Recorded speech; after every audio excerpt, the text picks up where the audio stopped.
Hello everyone, welcome to the channel Nitish education 27। Friends, मैं इस channel पर UGC NET paper first and paper two education and psychology की तैयारी करवाता हूँ। साथ ही साथ all over India PhD admissions and all type of teaching vacancies, साथ ही साथ यूजीसी एनटीए नेट से रिलेटेड रेगुलर अपडेट्स भी आप लोगों को देता रहता हूँ।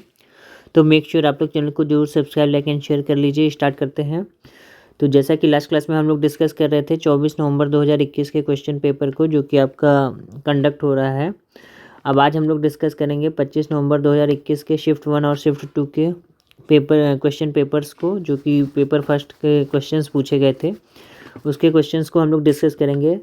फ्रेंड्स, मैं आपको इससे पहले बता देना चाहता हूँ कि एग्जैक्ट क्वेश्चन तो हम लोग नहीं डिस्कस कर सकते हैं, क्योंकि बच्चों को जो है सारे क्वेश्चंस एज इट इज़ नहीं याद रहते हैं, क्योंकि पेपर जो है ऑनलाइन कंडक्ट हो रहा है। तो कुछ क्वेश्चंस हम लोग एग्जैक्टली डिस्कस करेंगे, और कुछ एक जो है थोड़े से फ्रैक्शनली संदेहास्पद हो सकते हैं। तो इसके लिए क्या है कि हम लोग उसको पूरा डिटेल सॉल्यूशन और डिटेल एनालिसिस कर लेंगे, ताकि आने वाले एग्ज़ाम में जो क्वेश्चंस हैं उससे रिलेटेड या एडिशनल इन्फॉर्मेशन है उसको आप लोग साझा कर सकें और उसके बारे में जानकारी जुटा सकें। तो स्टार्ट करते हैं। जैसा कि सबसे पहला क्वेश्चन आया था, ये जो एग्जैक्ट क्वेश्चन है इसमें कोई मिस्टेकन नहीं है। नंबर सीरीज़ दे रखी थी 1, फिर 1.5, फिर 2.5, फिर 4। तो अगर इसको सॉल्व करेंगे तो देखिए सबसे पहले क्या है, 1 और 1.5 के बीच का जो डिफरेंस है 0.5 का है। फिर 1.5 से 2.5 के जो बीच का डिफरेंस है 1 का डिफरेंस हो गया। और फिर 2.5 से 4 के बीच का जो डिफरेंस है 1.5 हो गया। यानी यहाँ पर देखिए कैसे इंक्रीज़ हो रहा है, हर बार 0.5 इंक्रीज़ हो जा रहा है। यानी कि पहले 0.5 था, फिर 1 हो गया, यानी कि 0.5 में 0.5 ऐड हुआ तो 1 हो गया, फिर 1 में 0.5 ऐड हुआ तो 1.5 हो गया। और फिर नेक्स्ट क्या होगा, 1.5 में 0.5 ऐड होगा तो ये 2 का डिफरेंस होगा। यानी 2 का डिफरेंस का मतलब 4 + 2 आपका कितना हो गया, यहाँ पर 6 हो जाएगा। 4 + 2 कितना हो जाएगा, 6 हो जाएगा। तो ऑप्शन में जो था आंसर जो था 6 था, तो 6 राइट आंसर होगा इसका। यानी नेक्स्ट टाइम यहाँ पर क्या होगा, 6। नेक्स्ट क्वेश्चन आपका पूछा गया था एसडीजी इंडेक्स स्कोर से, जो कि पूछा गया था एसडीजी इंडेक्स स्कोर में ये पूछा गया था कि वर्ल्ड लेवल पे इंडिया की क्या रैंकिंग है, या फर्स्ट, सेकंड, थर्ड, फोर्थ किस रैंक पे कौन सी कंट्री है। तो यहाँ पर मैंने जो सस्टेनेबल डेवलपमेंट गोल के इंडेक्स हैं उसको आपकी स्क्रीन पर मैंने दिख रहा है। The 2017 sustainable development goals index, इसमें क्या है, नंबर 1 पर स्वीडन है कंट्री। स्वीडन कंट्री जो है इसको रैंक 1 है, और स्कोर कितना है इसका, 85.6 है। ठीक है। डेनमार्क जो है सेकंड रैंक है, 84.2। फिनलैंड जो है 84 है। नॉर्वे जो है 83.9 है। और फिफ्थ नंबर पे है चेक रिपब्लिक 81.9। अगर इंडिया की बात करें तो वर्ल्ड लेवल पे इंडिया की जो रैंकिंग है 58.1 है, स्कोर 58.1 है। और रैंकिंग जो है 116 नंबर पर इंडिया जो है सस्टेनेबल डेवलपमेंट गोल इंडेक्स में लाई करता है। तो ये आज का क्वेश्चन पूछा गया था। साथ ही साथ अगर हम बात करें इंडियन स्टेट्स के बारे में, मतलब इंडिया के रिस्पेक्ट में एसडीजी का जो स्टेट वाइज जो रैंक है वो इसमें सब नंबर 1 पे जो है स्कोर कर रहा है केरला का जो एसडीजी इंडेक्स स्कोर है 70 है। और सेकंड नंबर पे है हिमाचल 69, आंध्रा है 67 नंबर पर, और तमिलनाडु है 67, और तेलंगाना भी 67 नंबर पे है। यानी तीनों की रैंकिंग सेम है, 67 स्कोर है आंध्रा, तमिलनाडु और तेलंगाना की। उसके बाद जो है आपका टॉप 12 में 12 नंबर पे है पंजाब। यानी कि ये टॉप 12 स्टेट हैं इंडिया के, जो कि एसडीजी रैंकिंग के अनुसार है। ये एडिशनल इन्फॉर्मेशन है आगे के एग्ज़ाम्स के लिए। और बॉटम 5 स्टेट की बात करें तो सबसे नीचे लाई कर रहा है, यानी सबसे बुरा प्रदर्शन है बिहार का। ये भी क्वेश्चन पूछा जा सकता है। सबसे बुरा प्रदर्शन है बिहार स्टेट का इंडिया में, जो कि 50 है। और फिर झारखंड 53, अरुणाचल प्रदेश भी 53, और यूपी और आसाम जो है 55 अंकों के साथ, 55 स्कोर के साथ बॉटम 5 स्टेट है। टॉप 5 यूटीज़ यूनियन टेरिटरीज़ की बात करें टॉप 5 में, तो यूनियन टेरिटरीज़ में चंडीगढ़ जो है 70 स्कोर के साथ सबसे नंबर 1 पे है। पुडुचेरी 66 के साथ है। उसके बाद दादर नगर हवेली है।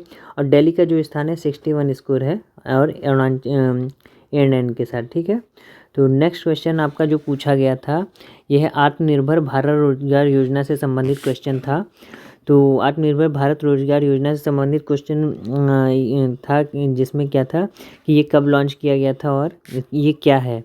तो देखिए इसके बारे में पूरा एडिशनल इन्फॉर्मेशन भी मैंने दे रखा है। पिछले साल कोविड के दौरान सरकार ने आत्मनिर्भर भारत रोजगार योजना की शुरुआत की थी, जिसका मकसद क्या था? जिसका मकसद रिकवरी के बाद फॉर्मल सेक्टर में रोजगार को बढ़ावा देना और नए जॉब क्रिएट करना था। यानी सिंपल से टर्म में हम बात करें तो आत्मनिर्भर भारत रोजगार योजना का मेन एम था फॉर्मल सेक्टर में रोजगार को बढ़ावा देना और न्यू जॉब्स को क्रिएट करना। इस योजना को आगे बढ़ाते हुए वित्त मंत्री निर्मला सीतारमण ने 28 जून को राहत पैकेज का ऐलान किया। इसके तहत सरकार ने भारत आत्मनिर्भर रोजगार योजना के रजिस्ट्रेशन की तारीख को अगले साल मार्च माह तक बढ़ा दिया गया है। यानी कि अब लास्ट रजिस्ट्रेशन इसका 30 जून 2021 से बढ़ाकर कब तक कर दिया गया है? 31 मार्च 2022 तक कर दिया गया है। और इसमें 15,000 महीना से कम सैलरी पाने वालों को लाभ होगा। यानी कि जिसकी सैलरी 15,000 रुपये पर मंथ से कम है उसको इसका लाभ मिलेगा। नेक्स्ट क्वेश्चन जो आपका पूछा गया था, अभी इसके बारे में और एडिशनल इन्फॉर्मेशन देख लीजिए। This scheme is being implemented through employees provident fund, यानी EPFO के द्वारा इसे इम्प्लीमेंट किया गया है इस स्कीम को, ठीक है। और EPFO to reduce financial burden of the employers of various sectors industries and to encourage them to hire more workers. आगे क्या है? ABRY was announced as one of the measure under Atmanirbhar Bharat 3.0 package to boost economy and increase employment, ठीक है। Next question आपका पूछा गया था arsenic in drinking water, यानी कि मैक्सिमम लिमिट क्या है ड्रिंकिंग वाटर में आर्सेनिक की उसकी वो क्या है, कितनी है, तो ये पूछा गया था। तो इसका जो राइट आंसर है 10 माइक्रोग्राम पर लीटर मैक्सिमम लिमिट है आर्सेनिक की, पानी में मिला होना चाहिए, उससे ज़्यादा नहीं होना चाहिए मात्रा। तो देखिए क्या है, arsenic contamination of ground water is wide spread and there are a number of regions where arsenic contamination of drinking water is significant. It is now recognized that at least 150 million people in 50 countries have been drinking water containing arsenic at levels above the WHO professional guidelines value of 10 microgram पर litre.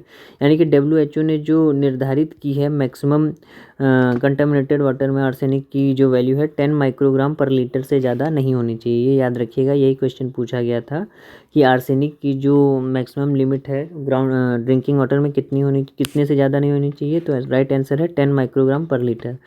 साथ ही साथ additional information की बात करें, देखिए trace organic inorganic contaminants ये mg पर लीटर में है, कंफ्यूज ना आइएगा। इंडियन स्टैंडर्ड में भी मिलीग्राम पर लीटर है, वहाँ माइक्रोग्राम की बात की गई थी। तो आर्सेनिक का क्या लेवल है 0.05 होना चाहिए इंडियन स्टैंडर्ड में। कैडमियम का 0.01 से ज़्यादा नहीं, क्रोमियम का 0.05 से, आयरन लेड इसी तरह से 0.05, या और इंडियन स्टैंडर्ड की बात करें तो 0.1 से ज़्यादा नहीं होना चाहिए। तो ये जो एडिशनल इन्फॉर्मेशन मैंने दी है, हो सकता है आगे क्वेश्चन में लेड से रिलेटेड पूछ लिया जाए या मरकरी का पूछ लिया जाए 0.001, या फिर निकल का ही पूछ लिया जा सकता है। तो इसके लिए बताना यहाँ पर ज़रूरी था। नेक्स्ट क्वेश्चन आपका पूछा गया था डीम्ड यूनिवर्सिटी कौन सी इसमें से है? तो NCERT है, जामिया हमदर्द है, जामिया मिलिया है या IIT है? तो इसका जो राइट आंसर है जामिया हमदर्द जो है इसमें से डीम्ड यूनिवर्सिटी है, ठीक है। और एडिशनल इन्फॉर्मेशन की बात करें तो डीम्ड यूनिवर्सिटी या मानद विश्वविद्यालय होते क्या हैं? तो देखिए जैसा कि आपकी स्क्रीन पर दिख रहा है, भारत में उन उच्चतर शिक्षा संस्थाओं को मानद विश्वविद्यालय या सम विश्वविद्यालय या डीम्ड यूनिवर्सिटी कहते हैं जिन्हें UGC की सलाह पर भारत सरकार के हायर एजुकेशन डिपार्टमेंट द्वारा इस प्रकार की मान्यता दी जाती है। यानी UGC की सलाह पर भारत सरकार द्वारा मान्यता दी जाती है। जिन संस्थानों को इस UGC डीम्ड यूनिवर्सिटी घोषित किया जाता है वे विश्वविद्यालय के शैक्षिक स्तरों और विशेषाधिकारों का उपयोग करते हैं, ठीक है। और ये ऐसे संस्थान होते हैं जो किसी विशिष्ट क्षेत्र में ऊंचे स्तर पर कार्य करने वाले होते हैं। देखिए डीम्ड यूनिवर्सिटी क्या है, एक तरीके की ऑटोनोमस यूनिवर्सिटी हो जाती है। इसके जो करिकुलम है, इसका जो एंट्रेंस एग्ज़ाम है, इसके जो शुल्क हैं, इसके जो गाइडलाइन, मतलब ऑल ओवर जितनी भी चीज़ें यूनिवर्सिटी में होती हैं उसको उसकी नीति बनाने का, गाइडलाइन बनाने का खुद का अधिकार होता है, डिग्री प्रोवाइड करने का खुद का अधिकार होता है, ठीक है। यानी कि डीम्ड यूनिवर्सिटी के अभिभावक विश्वविद्यालय इनके प्रशासन पर नियंत्रण नहीं कर सकते, है ना। डिग्रियाँ अभिभावक विश्वविद्यालय द्वारा ही प्रदान की जाती हैं, यानी डिग्री देने का अधिकार होता है, सर्टिफिकेट बनाने का अधिकार होता है, ये सारी चीज़ें। साथ ही साथ अगर हम बात करें संस्थानों में भारत उच्चतर शिक्षा के आधार को विस्तार प्रदान किया है, इसी तरीके से ये सारे सब्जेक्ट्स, ये सारी सुविधाएं प्रदान की जाती हैं। तो मानित विश्वविद्यालय क्या है, किसी स्पेसिफिक फील्ड में काम करते हैं, तो इसमें से क्या है जामिया हमदर्द है। कुछ अन्य मानित विश्वविद्यालय या डीम्ड यूनिवर्सिटी की बात करें तो भारत में जैसे अमृता विश्व विद्यापीठम कोयम्बटूर है, वनस्थली विद्यापीठ राजस्थान है, बिरला बिट्स सुना होगा आप लोगों ने, बिट्स पिलानी, उसके बाद होमी भाभा है, फिर IIT इलाहाबाद है, ट्रिपल आईटी, माफ़ कीजिएगा, ट्रिपल आईटी इलाहाबाद जो है डीम्ड यूनिवर्सिटी है। जामिया हमदर्द दिल्ली, जो कि आज के क्वेश्चन में पूछा गया है, ये है। उसके बाद भारतीय सूचना प्रौद्योगिकी एवं प्रबंधन संस्थान ग्वालियर, जादवपुर यूनिवर्सिटी यानी मणिपाल, पंजाब टेक्निकल यूनिवर्सिटी, इस तरीके से कई यूनिवर्सिटीज़ हैं जो कि डीम्ड यूनिवर्सिटी हैं। नेक्स्ट क्वेश्चन आपका पूछा गया था, which countries are mandated to reduce their HFC production by the year 2045। तो मतलब कौन सी कंट्री ने जो है कि हाइड्रोफ्लोरोकार्बन को 2045 तक रिड्यूस करने का लक्ष्य रखा है। तो आंसर क्या है इसका, चाइना है, चाइना ने, ठीक है। चाइना क्या है, which is the largest producer of hydrofluorocarbon ऐसी इन द वर्ल्ड। सबसे ज़्यादा चाइना जो है सबसे ज़्यादा HFC गैस का क्या करता है, लार्जेस्ट प्रोड्यूसर है। और ये इसने क्या शपथ ली है कि will reduce HFC use by 80% by 2045, यानी 2045 तक ये HFC के यूजेस को 80% कम कर लेगा। और उसके बाद क्या है, over the 2022 baseline India will reduce the use of HFC by 85%। और इंडिया ने क्या कहा है कि 85% ये अपना जो है कि रिड्यूस कर लेगा HFC गैस, ठीक है। साथ ही साथ एडिशनल इन्फॉर्मेशन में यहाँ पर मैंने देखिए दिया है, countries are divided into 3 groups as per their phase down schedules to freeze and reduce production of HFC. The developed countries led by the US and Europe will reduce HFC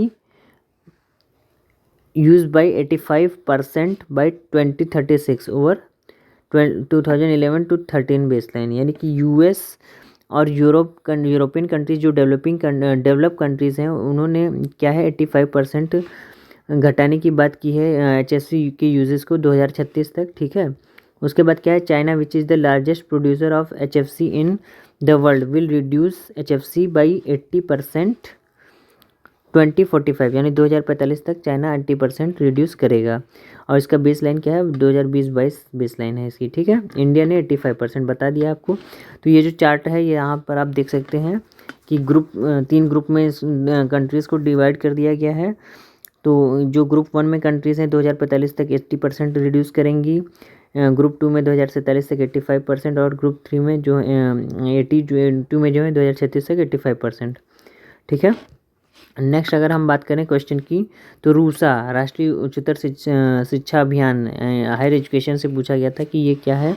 तो रूसा देखिए क्या है, जैसा कि आपकी स्क्रीन में दिख रहा है, RUSA is a centrally sponsored scheme launched in 2013। 2013 में राष्ट्रीय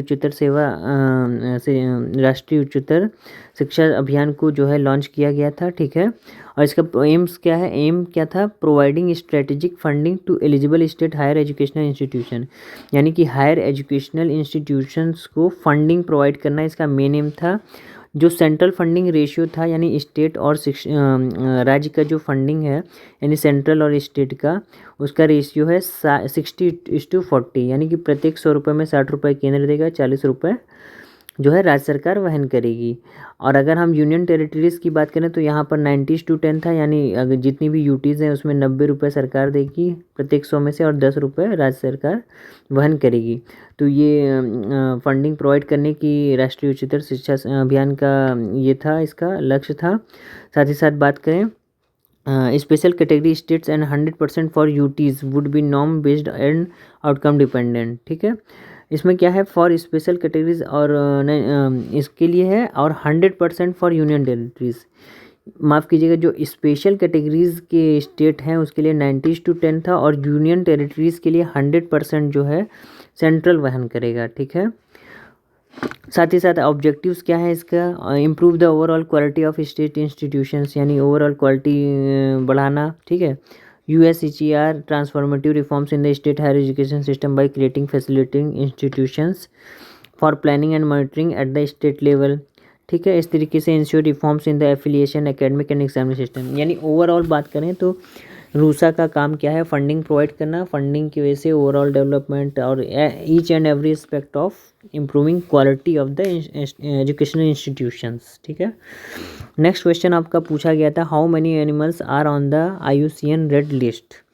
तो अगर टोटल हम बात करें तो currently there are more than 138,300 species, यानी 138,300 स्पीसीज़ जो हैं IUCN की रेड लिस्ट में लिस्टेड हैं, और with more than 38,500 species threatened with extinctions, जिसमें से जो आपका 41% जो है एम्फीबियंस हैं, 37% शार्क एंड रेज हैं जो कि रेड लिस्ट में हैं, 34% कोनीफर्स हैं, 33% रीफ बिल्डिंग कोरल्स हैं और 26% मैमल्स हैं और 40% बर्ड्स जो हैं रेड लिस्ट में लिस्टेड हैं। नेक्स्ट क्वेश्चन आपका पूछा गया था what will be the degree at 4:20 in a clock, यानी कि 4:20 पर जब घड़ी की सुई होगी तो कितने डिग्री का कोण बनेगा। मान लीजिए ये 4 बज रहा है, ये 20 मिनट है, तो 4:20 पर कितने डिग्री का कोण बनेगा। तो इसका देखिए एक डायरेक्ट फार्मूला होता है डिग्री फाइंड करने का, 11/2 इंटू मिनट माइनस 3 इंटू घंटा। तो यहाँ पर देखिए 11/2 गुणे मिनट कितना है, 4:20 की बात हो रही है तो मिनट 20 है, गुणा कर दिया और माइनस 30 गुणे घंटे कितने हैं 4। तो इसको जब सॉल्व करेंगे तो 2 × 20, तो यहाँ पे 11 10 110 आ गया और 4 × 12 120, 110 माइनस 120 यानी कि आ गया 10 डिग्री।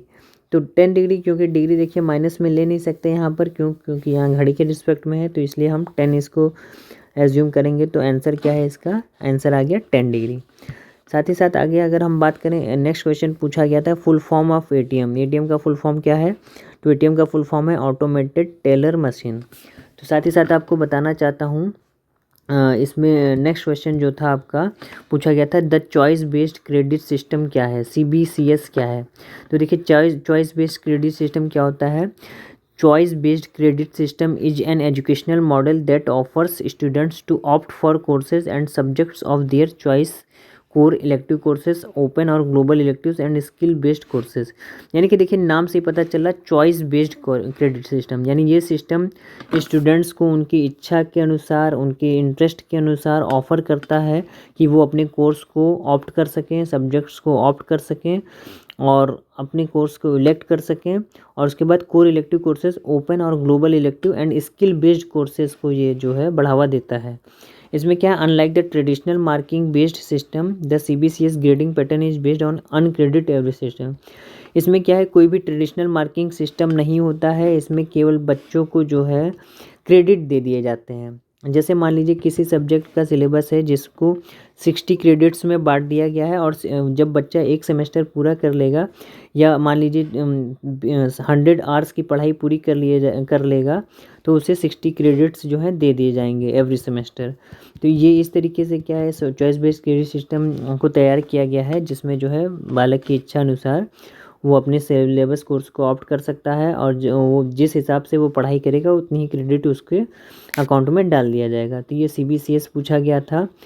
अब आगे अगर हम डिस्कस करें तो जो क्वेश्चन DI के पूछे गए थे इजी थे। उसके बाद प्रॉफिट एंड लॉस से एक क्वेश्चन पूछा गया था, परसेंटेज से एक क्वेश्चन पूछा गया था, साथ ही साथ आपका पूछा गया था E और I जो फैलेसीज़ हैं और जो स्टेटमेंट हैं, यूनिवर्सल अफर्मेटिव यूनिवर्सल नेगेटिव मिलके क्या बनेंगे। जैसे यूनिवर्सल अफर्मेटिव और यूनिवर्सल पार्शियल अफर्मेटिव मिलते हैं तो पॉजिटिव कंक्लूजन आता है। इस तरीके क्वेश्चन जो है पूछा गया था। साथ ही साथ आपके जो है कि कंपाउंड इंटरेस्ट से रिलेटेड क्वेश्चंस पूछे गए थे। तो ये सारे क्वेश्चन थे। आज का पेपर काफ़ी अच्छा था, मॉडरेट लेवल का था। तो आशा करता हूँ आज का वीडियो आपको अच्छा लगा होगा और साथ ही साथ आपको इन्फॉर्मेशन देना चाहता हूँ। जब आप चैनल की प्लेलिस्ट पर जाएंगे तो यहाँ पर न्यूज ऑफ वैकेंसीज़ की प्लेलिस्ट पड़ी हुई है। NTA UGC नेट का पेपर 1 का पूरा सिलेबस पड़ा हुआ है। UGC नेट के प्रीवियस ईयर के क्वेश्चन पेपर्स पड़े हुए हैं, इससे आपको बहुत हेल्प मिल जाएगी। साथ ही साथ बात करें PGT education, UGC NET psychology education, research aptitude, higher education, teaching aptitude की सारी प्लेलिस्ट पड़ी हुई है। तो एक बार ज़रूर चैनल को विजिट करिए। मिलते हैं नेक्स्ट वीडियो में। आपका दिन शुभ हो। Thank you so much.